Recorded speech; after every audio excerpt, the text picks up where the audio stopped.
নমস্কার, আমি পম্পা দাস শুরু করছি অপরাধমূলক গল্পের নতুন আরও একটি এপিসোড। এই পৃথিবীতে রয়েছে বিভিন্ন ধরনের মানুষ আর ঘটে চলেছে নানান অপরাধ। সব মানুষের যে ভাবনা চিন্তা চরিত্র একই রকম হবে এমনটা নয়।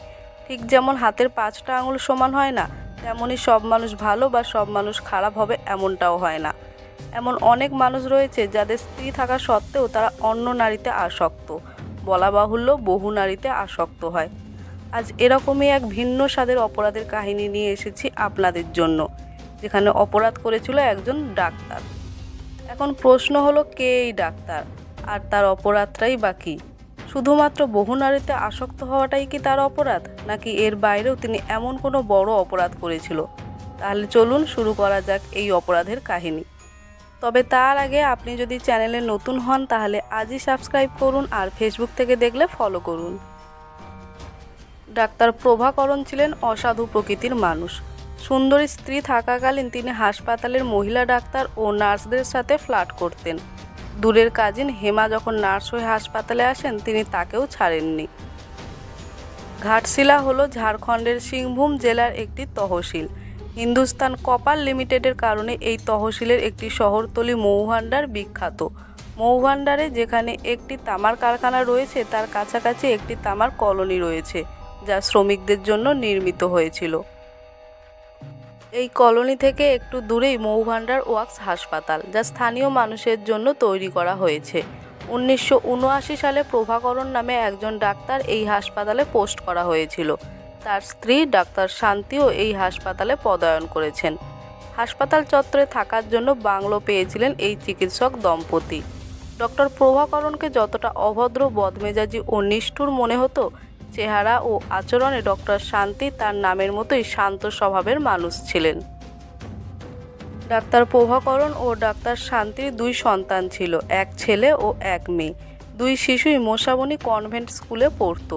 ডাক্তার প্রভাকরণ শুধু অভদ্র ও বদমেজাজি ছিলেন না, তিনি অন্য নারীতে আসক্তও ছিলেন। হাসপাতালের কোনো না কোনো চিকিৎসক বা নার্সের সঙ্গে তার পরকীয়া ছিল। অনেক সময় তার প্রেমের গল্প নিয়ে আলোচনা হাসপাতাল ছাড়িয়ে কলোনিতে পৌঁছে যেত। এই কারণেই ডাক্তার শান্তিকে তার স্বামীর এইসব অন্যায় কাজের জন্য কলোনির লোকেদের ভ্রুকুটি চোখের সম্মুখীন হতে হয়েছিল। আবার অনেক সময় অফিসাররা ক্লাব ইত্যাদিতে অকপটে বলতেন, ভাই দয়া করে ডাক্তার সাহেবকে নিয়ন্ত্রণে রাখুন। এত যোগ্য ও সুন্দরী বউ থাকা সত্ত্বেও কেন ড্রেনের পানি পান করতে থাকে আমি জানি না। অপমান গিলে ফেলা ছাড়া ডাক্তার শান্তি আর কিছু বলতে পারতেন না। কিন্তু হাসপাতালের সব লেডি ডাক্তার ও নার্স এক ছিল না। অনেক সময় ডাক্তার প্রভাকরণকে মহিলা ডাক্তার বা নার্সের হাতে অপমানিত হতে হয়েছে। চিফ মেডিকেল অফিসার ডাক্তার পুরকায়স্থ প্রভাকরণকে বেশ কয়েকবার বুঝিয়েছিলেন, কিন্তু তাতে তার কোনো স্বভাবের পরিবর্তন হয়নি। তিক্ত এবং মধুর অভিজ্ঞতার মধ্যে জীবন চলছিল। কিন্তু সমস্যা আরও বাড়তে লাগলো যখন হেমা ডাক্তার শান্তির জীবনে ঝড় তুললেন। হেমা ছিলেন ডাক্তার প্রভাকরণের দূরবর্তী চাচাতো ভাইয়ের মেয়ে, যিনি টাটা নগরের টাটা মেইন হাসপাতালে একজন নার্স হিসাবে নিযুক্ত ছিলেন। আগে হেমা ডাক্তার প্রভাকরণকে বিয়ে করার স্বপ্ন দেখতেন। তাদের বিয়ের কথা ছিল, কিন্তু প্রভাকরণ হেমার সম্পর্ক প্রত্যাখ্যান করে এবং ডাক্তার শান্তিকে বিয়ে করেন। এ সময় হেমা অনেক কান্নাকাটি করেন, তার মা বোনও অনেক তোলপাড় সৃষ্টি করেন। টাটা নগরে অবস্থিত টাটা হাসপাতালের হোস্টেলে থাকতেন হেমা। শনিবার তিনি হাসপাতালের অ্যাম্বুলেন্সে মৌভাণ্ডারে আসতেন এবং সোমবার সকালে তিনি অ্যাম্বুলেন্সে করে টাটা নগরে ফিরে যেতেন। ডাক্তার হেমা থাকতেন মৌভাণ্ডারে ডাক্তার প্রভাকরণের বাংলোতে। ডাক্তার প্রভাকরণ একজন অসৎ মানুষ ছিলেন। ডাক্তার শান্তির অনুপস্থিতির সুযোগ নিয়ে তিনি হেমার সাথে সম্পর্ক গড়ে তুলেছিলেন। ডাক্তার শান্তি যখন বাড়িতে থাকতেন না, তখন প্রভাকরণ ও হেমা এর সুযোগ নিতেন। ডক্টর শান্তি তার বাড়িতে হেমার উপস্থিতি পছন্দ করেননি। এর কারণ ছিল তিনি তার স্বামীর স্বভাব খুব ভালো করেই জানতেন। কিন্তু সে চাইলেও কিছু করতে পারেনি, কারণ হেমা তার শ্বশুর বাড়ির আত্মীয় ছিল। যেদিন হেমা মৌভাণ্ডারে আসেন, ডক্টর প্রভাকরণ নাইট ডিউটিতে ছিলেন। কাজ শেখানোর অজুহাতে হেমাকেও সঙ্গে রাখেন। হেমা এবং প্রভাকরণের গল্প যখন প্রকাশ্যে আসতে শুরু করে, তখন ডাক্তার শান্তি হেমাকে মৌভাণ্ডারে আসতে বারণ করতে শুরু করেন। কিন্তু প্রভাকরণ হেমার সুন্দর ও আকর্ষণীয় শরীরে মত্ত ছিলেন। হেমাকে নিয়ে ডাক্তার প্রভাকরণ এবং ডাক্তার শান্তির মধ্যে প্রায়ই মারামারি এবং হাতাহাতি হতো, যার শব্দ বাংলোর বাইরেও শোনা যেত। সার্ভেন্ট কোয়ার্টারে বসবাসকারী চাকররাও খুব উৎসাহ নিয়ে বাংলোর গল্প বলতেন। সবাই যে ডাক্তার শান্তির প্রতি সহানুভূতি প্রকাশ করেছিলেন সেটা আলাদা ব্যাপার। যতই দিন যাচ্ছিল ডাক্তার প্রভাকরণ ও হেমার মধ্যে সম্পর্ক গভীর হচ্ছিল।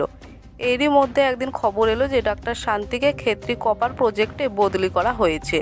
উপনিবেশটি ছোট হওয়ায় এই খবর ছড়িয়ে পড়তে সময় লাগেনি। 1 মাসের মধ্যে ডাক্তার শান্তি তার 2 সন্তানকে নিয়ে খেতড়িতে যান এবং সেখানে ওয়াক্স হাসপাতালে যোগ দেন। এর পেছনে ছিলেন ডক্টর পুরকায়স্থ। প্রকৃতপক্ষে এটি করে তিনি তার মানবতাকে পূর্ণরূপে প্রদর্শন করেছিলেন।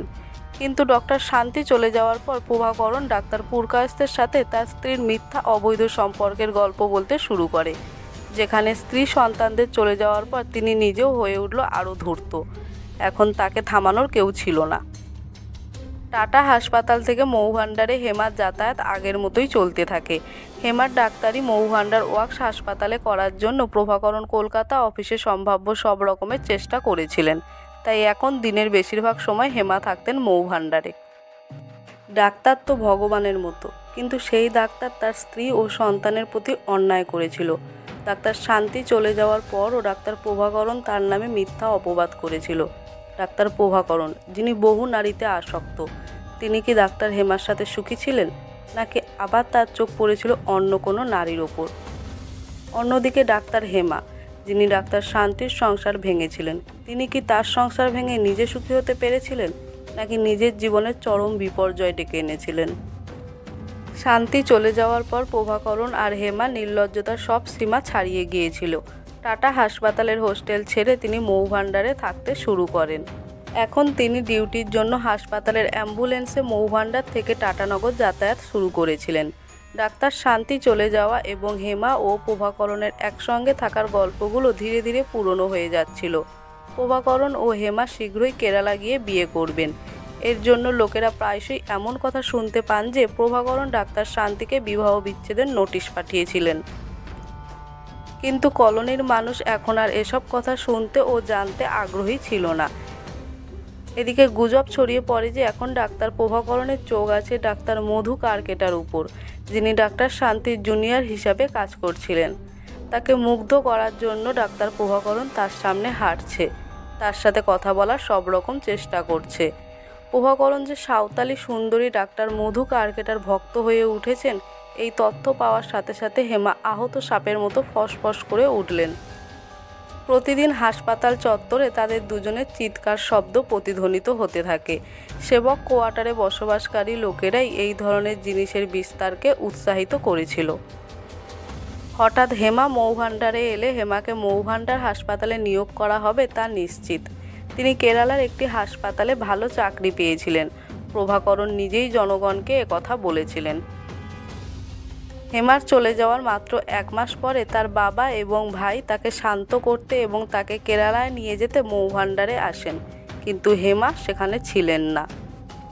প্রভাকরণ যখন তাদের বলেন যে হেমা 1 মাস আগে সেখান থেকে চলে গেছে, তখন তারাও অবাক হয়ে যান। হেমা কেরালায় পৌঁছাননি, আর না তো সেখানে তার কোনো চাকরি পাওয়ার কথা উল্লেখ ছিল। এমনকি কেরালায় আসার কথা তিনি তার পরিবারকে জানাননি পর্যন্ত। ভাবার বিষয় হলো এই যে হেমা কেরালায় না গেলে কোথায় গেল? প্রভাকরণ যদি তাকে কেরালাগামী ট্রেনে বসিয়ে দেয়, তবে সে কিভাবে অদৃশ্য হয়ে গেল? এমন অনেক প্রশ্ন দাঁড়িয়ে আছে। প্রভাকরণের মিথ্যা ও সত্য কথা তাকে সন্দেহের মধ্যে ফেলেছিল। তা সত্ত্বেও দুজনেই হেমাকে নিয়ে হাসপাতালের চিকিৎসক, নার্স ও সমস্ত কর্মচারীদের জিজ্ঞাসাবাদ করেন। কিন্তু সবার একই উত্তর ছিল যে গত 1 মাস ধরে কেউ তাকে দেখেনি। চারিদিক থেকে হতাশ হয়ে দুজনেই জামশেদপুরের টাটা মেইন হাসপাতালে যান, কিন্তু হেমার কোনো হদিশ পাননি। তারা দুঃখিত ও হতাশ হয়ে ফিরে আসে। কিন্তু 2 সপ্তাহ পর কেরালা পুলিশ হেমার নিখোঁজ হওয়ার বিষয়ে জিজ্ঞাসা করতে মৌভান্ডারে আসে, কিন্তু ডক্টর প্রভাকরণ ডক্টর কারকেটাকে নিয়ে গ্যালারিতে গিয়েছিলেন। প্রভাকরণ 2 দিন ধরে ফিরে না এলে পুলিশের দল গ্যালারিতে পৌঁছে প্রভাকরণকে খুঁজে পায়। জিজ্ঞাসাবাদে সে একই কথা বারবার বলতে থাকে যে সে হেমাকে কেরালাগামী ট্রেনে তুলেছিল।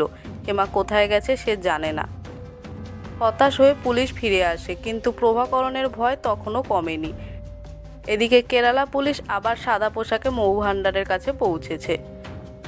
হাসপাতালেই প্রভাকরণকে ঘিরে ফেলল পুলিশ।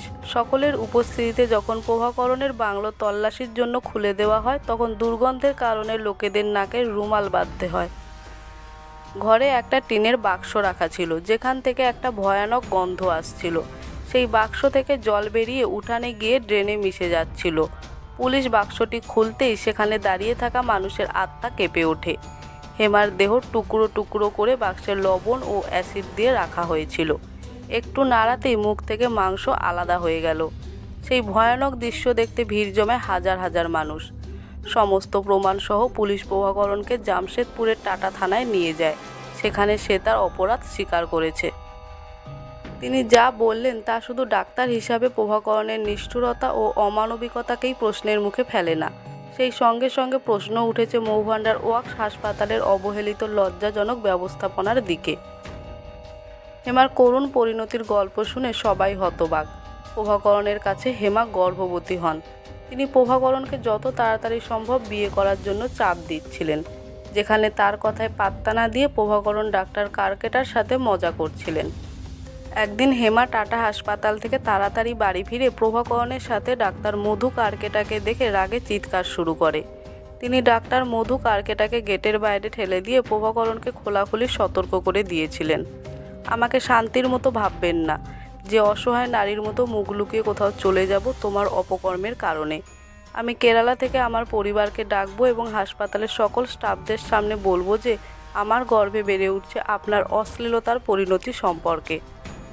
আচ্ছা, আপনার রঙিন প্রকৃতির কথা সবাই জানে। আমি সেই ডাইনি ডাক্তারকে শ্বাসরোধ করে তার রক্ত পান করব। তুমি যত তাড়াতাড়ি সম্ভব আমাকে বিয়ে না করলে আমি পুলিশের কাছে গিয়ে তোমার কর্মকাণ্ডের কথা জানাবো। এ সময় বাইরে তার চিৎকার শোনা যায়। হেমার হুমকিতে প্রভাকরণ খুব রেগে যান।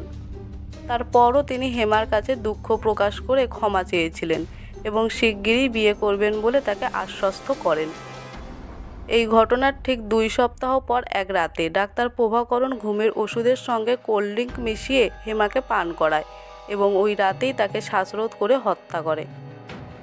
প্রভাকরণের অমানবিক কাজ এখানেই শেষ হয়নি। অপারেশন থিয়েটার থেকে ধারালো হাতিয়ার এনে হেমার শরীর টুকরো টুকরো করে কেটে একটা বড় বাক্সে রেখে লবণ ও অ্যাসিড মিশিয়ে দেয়।